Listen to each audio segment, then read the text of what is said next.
Naam, alhamdulillah, wassalatu wassalam ala rasulillah wa ala alihi wa ashabihi wa man wala amma ba'du.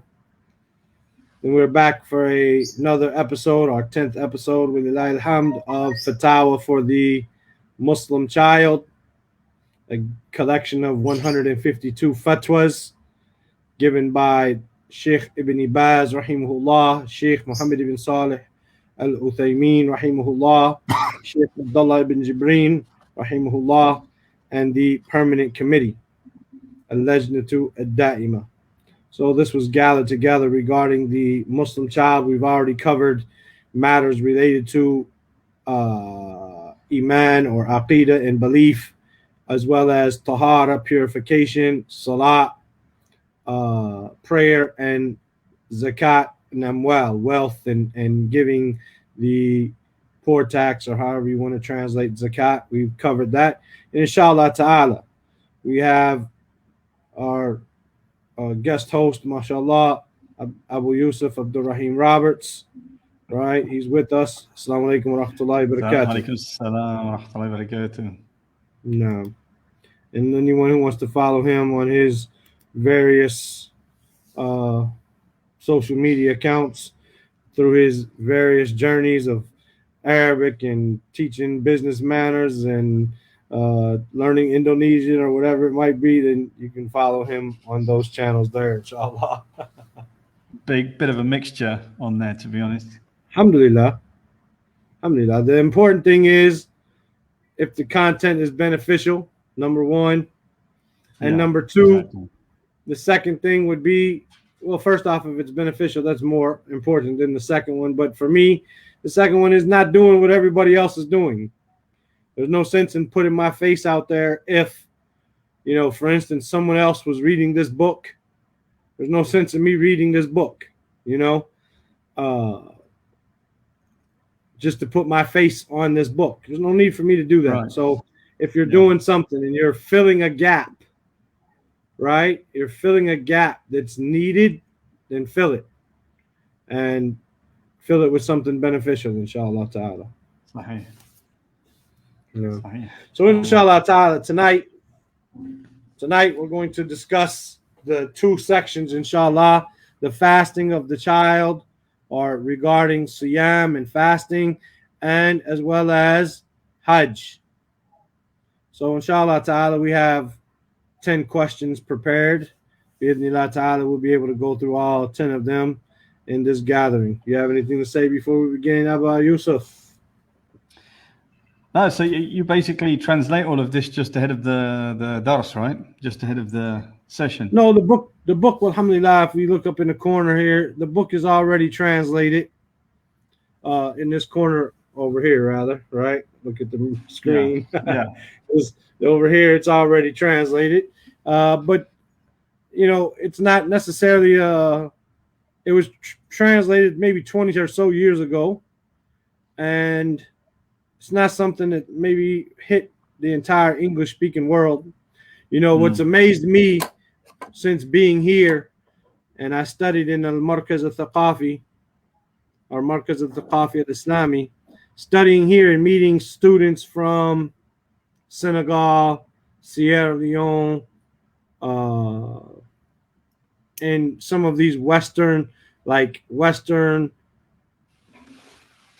African countries, especially the ones that are like in the round part here before it gets long. Those countries like Nigeria, Sierra Leone, I can't remember. Though those countries, many of them speak Arabic almost as their first language. Right. And that just amazes me that they have their own language, and then English plays such an important part. Now, their English is usually pretty broken. As we've seen some of them videos, I'm sure, Gia, Oa, Gia, Ella, Aya, Google, Their English is usually pretty broken, but they speak English and they read it, even if they don't pronounce it properly. And so these books are not making it there. Those countries are relatively poor, and shipping from the United States or from the UK or from Australia to there would be expensive, would be outrageous. So a lot of times these people in these countries don't have access to this book, to this material. And even we know that how many books do we have on our shelves that we haven't read. So even if they have access to the PDF or access to the book itself, maybe they never read it. And so here we are reading it for the people. Because as we said in the first dars, studying the books of Fatawa is seeking knowledge. Sheikh Abdul Karim al-Khudair, Hafidhullah, he said it. Reading the books of Fatawa is definitely considered seeking knowledge because it allows you to see what the ulama of your time are giving fiqh rulings on and how they're dealing with issues. You know, when you read a fatwa of today, it's not going to be like a fatwa of 150 years ago or 500 years ago or 800 years ago. So it's an ability for us to see how the ulama deal with what they deal with, inshallah ta'ala. So this is the reason we do it. It's already translated. Although I do have the Arabic version of it as well. نعم. ما شاء الله. طيب, so نبدأ إن شاء الله تعالى. بسم الله الرحمن الرحيم.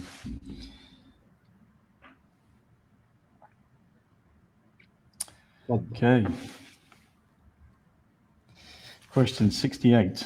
Is it obligatory upon the one who has lost his memory, the mentally handicapped, the child, and the insane to fast? No. So we can see here in the question, it deals with more than the child, but the child is included in the question. So this is why it's connected here. This was answered by Sheikh Ibn Uthaymeen, rahimahullah ta'ala. And he said, verily Allah, glorified is he, the Most High, has obligated upon the individual worship if he qualifies for its obligation by possessing a sound mind with which he can comprehend. As for the one who has no comprehension, worship is not obligatory upon him. Therefore, it is not obligatory upon the insane or the child who has no understanding, and this is from the mercy of Allah subhanahu wa ta'ala. Similarly, the mentally handicapped, whose mind has been affected, but not to the level of insanity. Likewise, the aged, the older person who has lost his memory, as the questioner has mentioned, for fasting, prayer, and purification are not obligatory upon him, because the one who has lost his memory is similar to the child who has no understanding, and so he is no longer responsible for his actions. As for obligations concerning wealth, they are obligatory in his wealth, even though he is in such a condition. For example, zakat is obligatory, for it is upon the one who manages the affairs of such an incapable person to pay the zakat due on his money, because the obligation of zakat is connected to the wealth. As Allah the Most High has said, خُذْ مِنْ أَمْوَالِهِمْ صَدَقَةً تُطَهِّرُهُمْ وَتُزَكِّيهِمْ بِهَا. Take from their wealth charity in order to purify them and sanctify them with it. This is in Surah At-Tawbah, ayat number 103. So he said, خُذْ مِنْ أَمْوَالِهِمْ, take from their wealth. And he did not say, take from them. The Prophet ﷺ said to Mu'adh radiallahu anhu, when he sent him to Yemen, inform them that Allah has obligated upon them a charity in their wealth, which is to be taken from the wealthy amongst them and given to the poor amongst them. He made clear that it is connected with the wealth, even though it is taken from the owner. Anyhow, a person in such a condition is not exempted from obligations concerning wealth. As for worship concerning the body, such as prayer, purification, and fasting, a person in such a condition is absolved of them because he has no mind. As for he who temporarily loses his mind due to unconsciousness or sickness, the prayer is not obligatory upon him according to the opinion of most of the scholars. So if a sick person falls unconscious for a day or two, then there is no need to replace the missed prayers, because his mind was not with him. He is not like the one who oversleeps, about which the Prophet ﷺ said, "He who sleeps through an obligatory prayer or forgets it, let him pray it when he remembers." This is because the one who is asleep still has his senses with him, for he can arouse from his sleep if he is awoken. As for the one who is unconscious, he cannot wake up even if awoken. This is if his unconsciousness is due to other than himself. As for the one whose unconsciousness is due to himself, such as he who gives permission to be anesthetized to take anesthesia, then it is obligatory upon him to replace the prayers missed while he was in this state. Allahu Akbar. Kamil wa shamil. No. He went he went into zakat as well, mashallah. No, the person asked about the fast, but he also went into the zakat to make it very clear, you know, the difference in obligation, mashallah. Mashallah. No. Extremely beneficial, many beneficial points throughout there. There's a difference between that which is due on the body and that which is due on the wealth. There's a difference between one who is unconscious willingly and one who is unconscious unwillingly, right? Yes. So many different permutations. Yes. Likewise, the aged one who has lost his memory, so I guess someone with Alzheimer's or something like that may not be able to do it. No. Alhamdulillah for Islam. I was thinking about just reading many of the comments about, you know, that Christians make on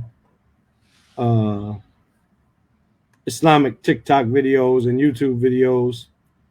And I was thinking, what really, I mean, if you look at how Islam deals with every aspect of life, the rights that it gave women, the rights that it gave children, the rights that it gave parents, the rights that it gave leaders, the rights that it gave husbands, all the rights, everything that it did.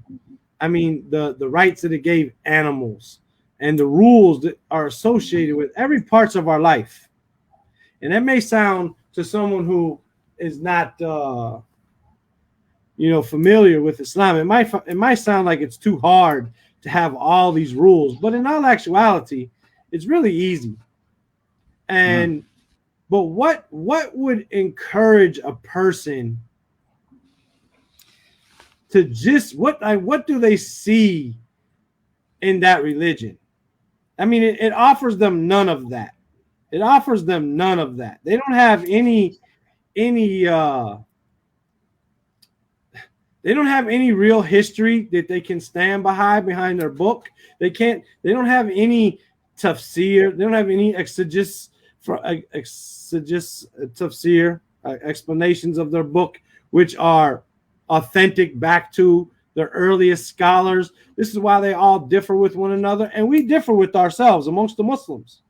We differ over is Allah's hand a hand or not a hand. We differ over Abu Bakr and Omar and Uthman Ali. There's differences amongst people who consider themselves Muslims, and some of them are Muslims. However, we can go back to the original nation of people, the Sahaba and the Tabi'een, and we can see what they said about these matters to determine who of us is correct. Well, they're missing all of that. So why would they want that? Why would they? Only thing I can think of, wallahi, they want to do what they want to do and make up what they want to make up, and they don't want to be bound to any rules. They want to be bound to what they think themselves is right or wrong, and that's it. So this is a very interesting point, and I look at this from a psychological perspective. If you, I've actually made a video on this, I think, on my YouTube channel. There was a group back, it was a cult actually, back in the 60s or 50s. It was a female leader who said that a spaceship is going to come, and there's a particular date. She's had it communicated to her through dreams or visions or something. And on this particular date, okay, the world is going to end. and we're going to be okay because the aliens told me that they're going to beam us up just before it happens. So, but you need to be ready. So they all went. She managed to convince people, man. Imagine this story. She managed to convince people with that story, and people, like a lot of people, went there, and they sold their possessions. They sold their houses, their cars. They went there, and of course, what happened? The day came and went. The day came and went. So they're then faced with some horrible situation where they have to say, hang on a second, I've sold all of my worldly possessions. And so then she comes back and she says, it's okay, I've just been told by the aliens that the date has changed. And there was actually a group of people there who'd infiltrated this group because they were psychologically studying them. And they said they honestly thought that everyone was just going to get up and leave. But in actual fact, people were desperate to find a reason why they could continue believing. So there's a few psychological constructs which are very powerful in humans. One of them is commitment and consistency. So once you commit to something, your desire to remain consistent on that thing is extraordinarily strong. And any deviation, you'll seek to resolve the cognitive dissonance, by changing your perception of it to suit what it is you're actually doing physically. It's very powerful. It's been studied. It's a psychological thing. So I believe this is what's happening when you argue with people who have different points of view, especially if they're in a group and they have people supporting them and giving them feedback in terms of attention. This is like feeding the ego. It just reinforces that thing that they're upon. And this is why, we have to say Alhamdulillah ala ni'mat al-Islam, because in my story, for example, it was purely, I wasn't seeking anything. It just found me. So, that you have to overcome these powerful psychological things in order to actually look for the truth. It's very, very, very interesting. Alhamdulillah for the religion, alhamdulillah for all the aspects. And it's easy. It's easy to say, okay, there's a difference between the rulings of the body and the rulings of one's wealth. And there's a difference between one who went into a comatose state willingly and one who went unwillingly. Alhamdulillah, khalas. It's easy to figure out, and we know the ruling, and there's no guessing, and it's not just a free-for-all. Alhamdulillah, alhamdulillah alladhi haddana lil Islam wa sunnah.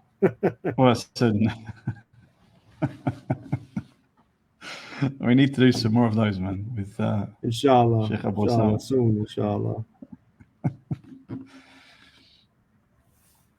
Yeah, I got really interested in the psychology recently. It's very, very fascinating. Anyway, so question 69, my young child persists in fasting during Ramadan, even though it harms him due to his tender age and causes him to become sick. Should I be stern with him in forcing him to break his fast? And before you answer this one, I have to say, I would question whether it was the fasting that was making this child sick, because my children fasted at a very early age, and they've always had they've never had any issue, alhamdulillah. So it'd be interesting to hear what the Sheikh says, because maybe it's something like, what do you call it, diabetes or something like that, Allah. No. Muawiyah fasted at a very, very young age as well, never had any problems. And he was fine, right? Yeah, but of course somebody could have a different situation, Allahu Alam. No, exactly, yeah. No. Anyway, the Sheikh Ibn Uthaymeen, rahimahullah, he said, if the child has not yet reached puberty, then fasting is not obligatory upon him. But if he can fast without difficulty, then he should be ordered to. The companions of the Prophet ﷺ used to make their children fast to the extent that a youngster would cry, and so they would give him a toy to distract him. But if it is established that it harms him, then he is to be prevented from it. For if Allah subhanahu wa ta'ala has forbidden us from giving the young control over their wealth for fear that they should cause it to perish, then that causing harm to their personal being is more deserving to be forbidden. Preventing him from fasting should be done without severity, because this is not necessary in the handling of children during their upbringing. That's it. So, in other words, We should encourage our children to fast. The Salaf, the companions of the Prophet, sallallahu alaihi wasallam, the Sahaba used to make their children fast. Make their children fast. Right? Used to make their children fast is what he said. Right? Let's go here real quick. Just so anyone can be clear on what did he say exactly. كان الصحابة رضي الله عنهم يصومون أولادهم. يصومون meaning to make them fast. They would make them fast to the extent that a young child would cry and give him a toy and they would give him a toy to distract him. So what's this say? How old is this? Can you give an 8-year-old a toy if he's hungry and it distracts him? No. 8-year-old kid knows better. He's already slicker than that, you know? So the age is definitely a young age that a toy would distract him from his hunger. He's got to be a very young age. And Allah knows best, because an 8-year-old is not going to be distracted more than a few minutes. You know? So yeah, therefore, I think maybe if fasting does cause, if anything causes harm, it's not becomes impermissible. So I guess, and that's what he said. He said, yeah. But if it causes harm, then they should be prevented from fasting. Just like you don't give your children their wealth. Your children, if somebody gives your child 1,000 KD, he's 7 years old, right? They give him 1,000 KD gift. Do you allow that child to have that 1,000 KD in his pocket and spend it as he wishes? No. You have to go down the candy store and now stock up on. And so he says, just like you protect his wealth and Allah prevents you from giving him his wealth until he's able to control it, likewise, his health is more deserving of being protected. But he says preventing him from fasting should be done without severity, because this is not necessary in the handling of children during their upbringing. لا ضرر ولا ضرار. No.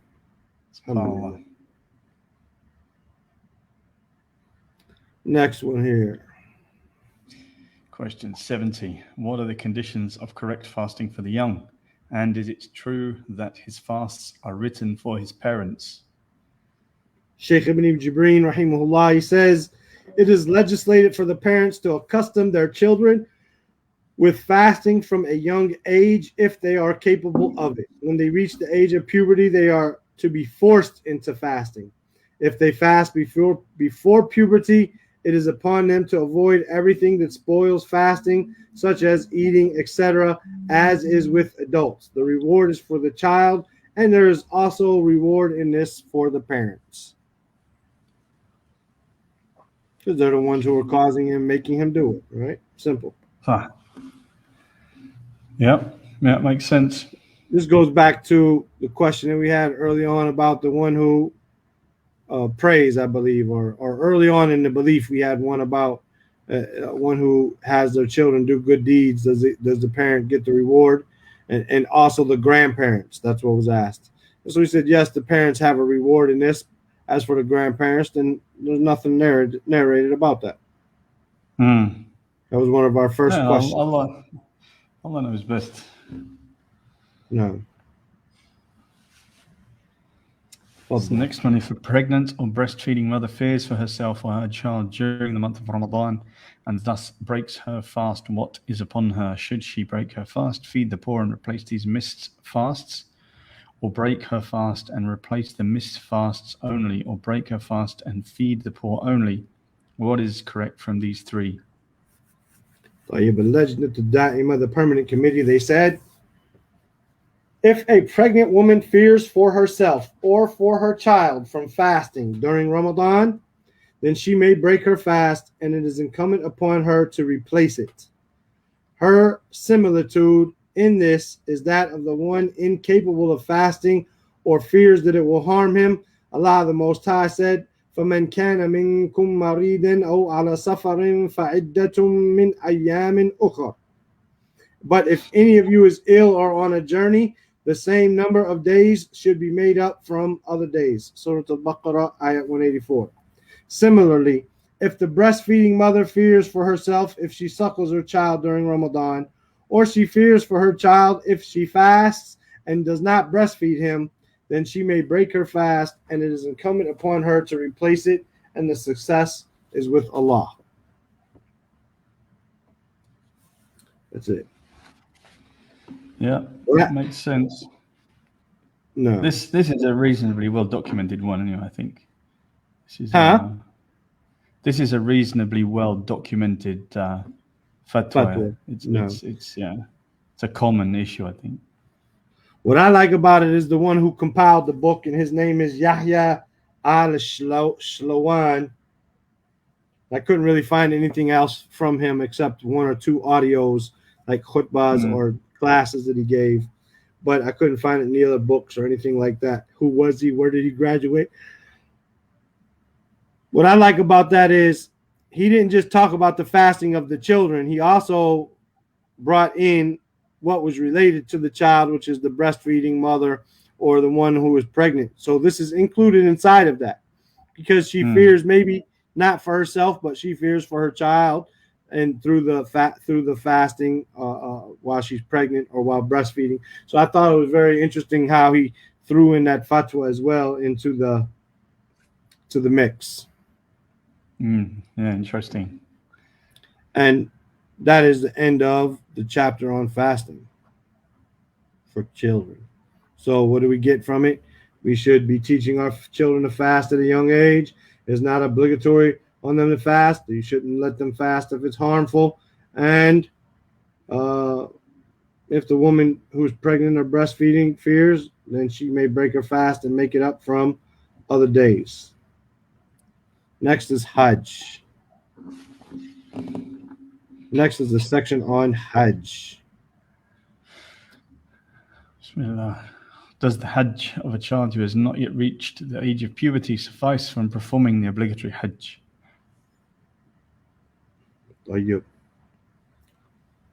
This was answered by Sheikh Ibn Baz, rahimahullah. He said, there is no harm if a child performs Hajj where he is taught its rituals and he performs them. This would be a Nafil deed for him, a voluntary deed for him, and he will be rewarded for it. However, this does not suffice him from performing the obligatory Hajj, Hajjatul Islam. The Prophet ﷺ said, any child who performs Hajj and thereafter reaches puberty, it is incumbent upon him to perform another Hajj. A woman who had a child with her asked the Prophet ﷺ, O Messenger of Allah, is there a Hajj for him? He ﷺ replied, yes, and there is a reward for you. The companions of the Prophet ﷺ said, we used to recite the talbiyah on behalf of the children.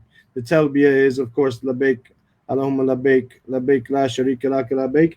This phrase that is said over and over during Hajj and renewing one's iman and servitude to Allah Azza wa Jal, submission to Allah Azza wa Jal. Then they used to recite this for the children. They were too young to either say it or memorize it. And that's the end of his answer. Pretty straightforward. Same thing as the one who makes the child fast and so on and so forth. Next question. If the one who paces between Safa and Marwa, or the one who circumambulates the Kaaba or Tawaaf, carries a small child or a sick person, does the Sa'i and the Tawaaf suffice both of them or not? No. This is answered by the permanent committee. They say the Tawaaf and the Sa'i suffice both of them through the intention of the carrier if the one carried cannot differentiate. However, if the one carried can differentiate, he is to make his own intention for this to suffice. According to the more correct opinion of the scholars, may the salat and the salam be upon our Prophet Muhammad, his family, and his companions. Simple. If the person is not of age or whatever the case might be to have their own intention, then the person carrying the child or pushing the old person, whatever it might be, makes the intention for both of them, and the one who has the ability to make his own intention and he can differentiate, then he has to make his intention for himself that this person carrying me, pushing me, so on and so forth, is my sa'i and tawaf. Simple. Alhamdulillah. Interesting. I saw the other day, man, they got some new, what do you call them? Those little scooters, those handicap scooters, you know. They got some new ones in the Haram. They got some new ones in Mecca, you know, that's up like on a mezzanine floor where they have a place where wheelchairs and wheelchairs and the people who ride these handicap scooters are on. And it was so nice seeing all those people making Umrah the other day, man. MashaAllah. And it's really cheap too. I think it's like 50 riyals or less, or 25 riyals. Might even be free now or something. I don't even know.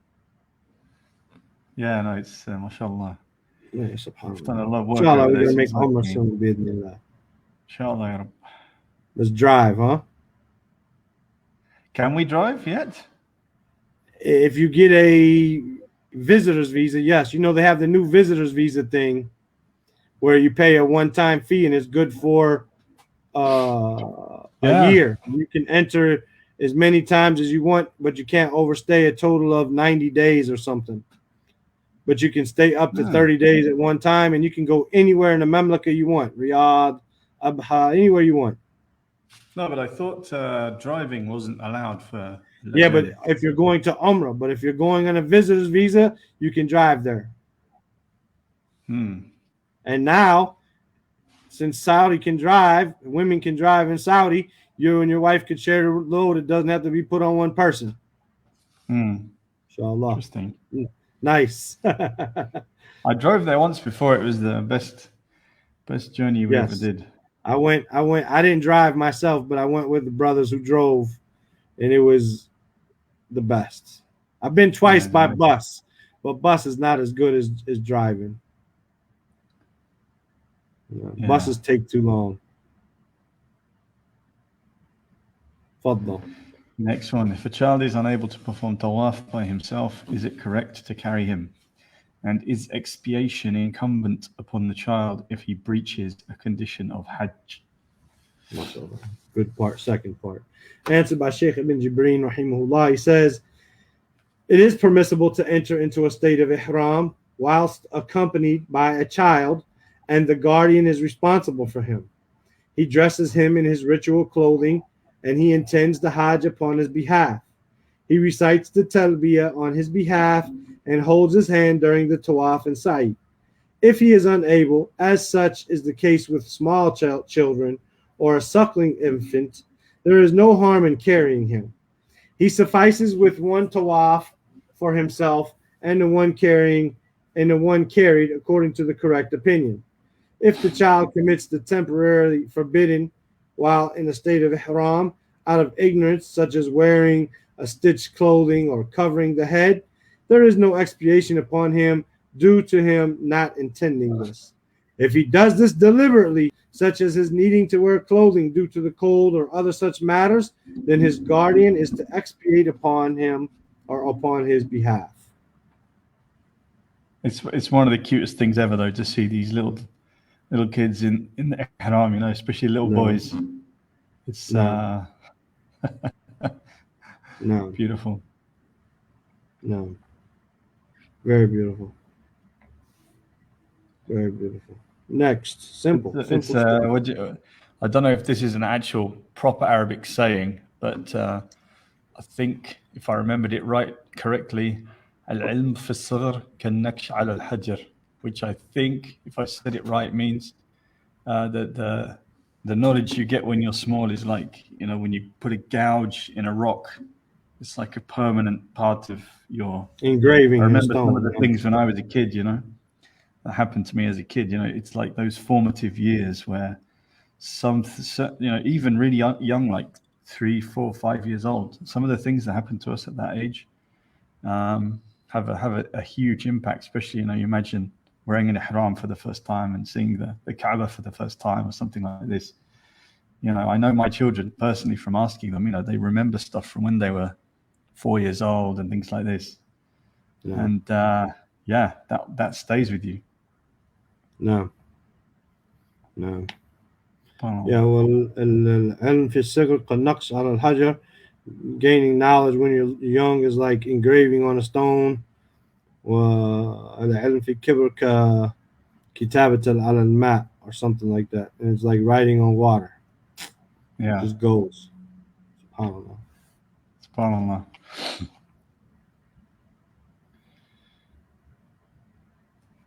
What is the ruling of appointing a deputy to stone on behalf of the sick, the woman or the child? But I think to stone here means rami at the jamarat, The right? Jamarat, yes. Yeah. The stoning of the Jamarat here is talking about. We're in a chapter of Hajj. This is answered by Sheikh Ibn Baz. He said, rahimahullah, there is no harm in appointing a deputy on behalf of the sick or the woman who is unable, such as the pregnant, the large, and the frail who cannot stone the pillars, the Jamarat. As for the strong, active woman, she is to perform her own stoning.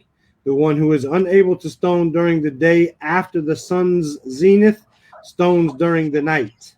The one who is unable to stone on the day of Eid stones on the 11th night after the day of Eid. The one who is unable to stone on the 11th day stones on the 12th night after the 11th day. The one who is unable to stone on the 12th day, or he misses stoning after the sun's zenith, stones on the 13th night after the 12th day, and stoning ends at the rising of the sun. During the days of Tashriq, there is no stoning until after the sun's zenith. So if something happens and you take your child to Hajj and he's not able to throw the stones, you throw for him. A woman maybe doesn't want to get caught up in the crowd because she's pregnant or something, you could stone for her. She fears for herself. Yeah. Older person, you can stone for them. Yeah, it can get pretty crazy over there. I've seen people throwing all sorts of stuff at the some people get a bit carried away, throwing umbrellas and shoes and stuff.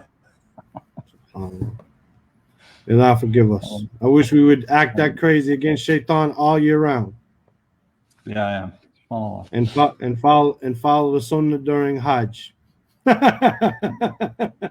Yeah, but a brother once told me, he said, mate, we hope Allah will forgive them because they just didn't know, SubhanAllah.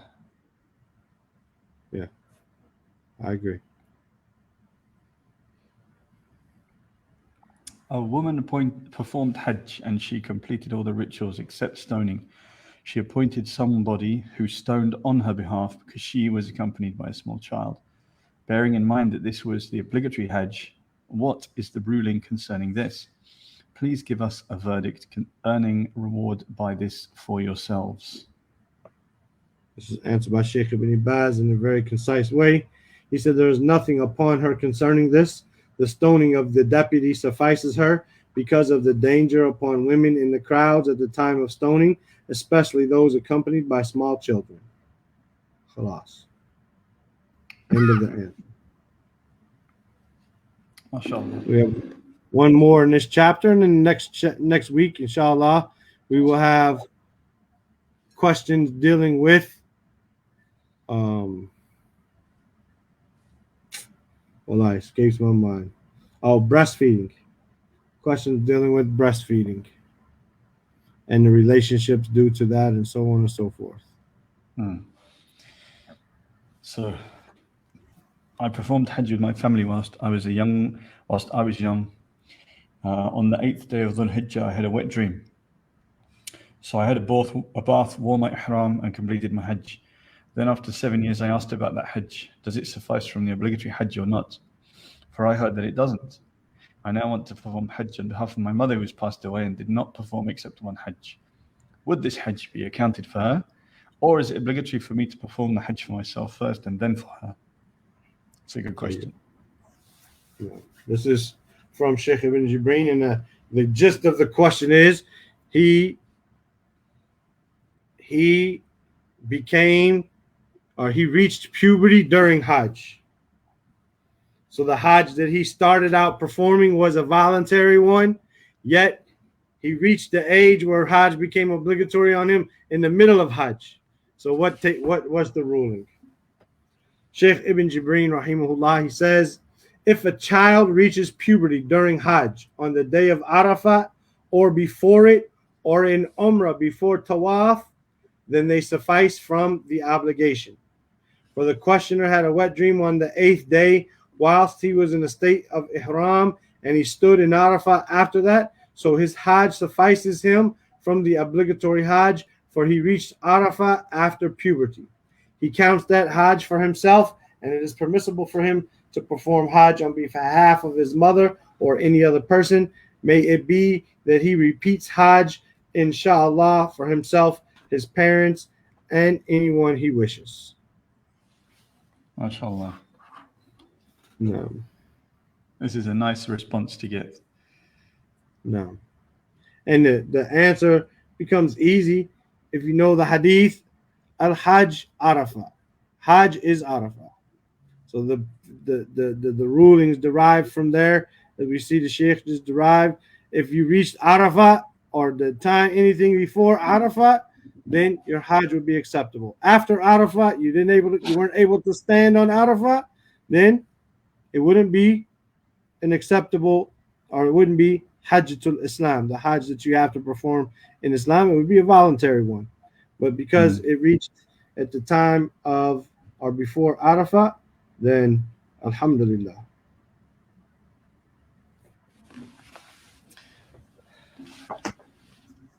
That's the last question we have for today, man. That's 10 questions we ran through. MashaAllah. No. Inshallah, they'll be beneficial. No, bi'idhnillah ta'ala. So, inshallah, we'll conclude here. If you have any concluding remarks or advice or anything, then we can close out with that. Ya Aba Yusuf. No, man. I don't feel, it doesn't feel right to give advice in the presence of the, these Fatawa from the Shuyukh. No. I mean, all I can say is, alhamdulillah, it's great to have the opportunity to read through these, and benefit from the wisdom of the ulama. May Allah have mercy on those who passed away and preserve the ones that are still with us.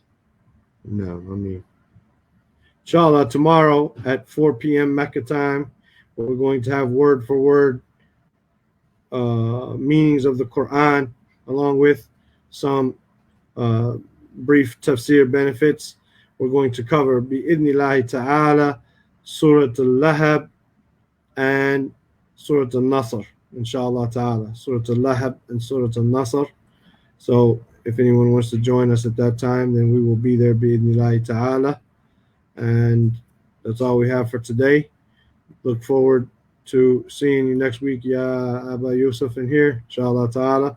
سبحانك اللهم وبحمدك أشهد أن لا إله إلا أنت أستغفرك وأتوب إليك. السلام عليكم ورحمة الله وبركاته. عليكم السلام ورحمة الله وبركاته.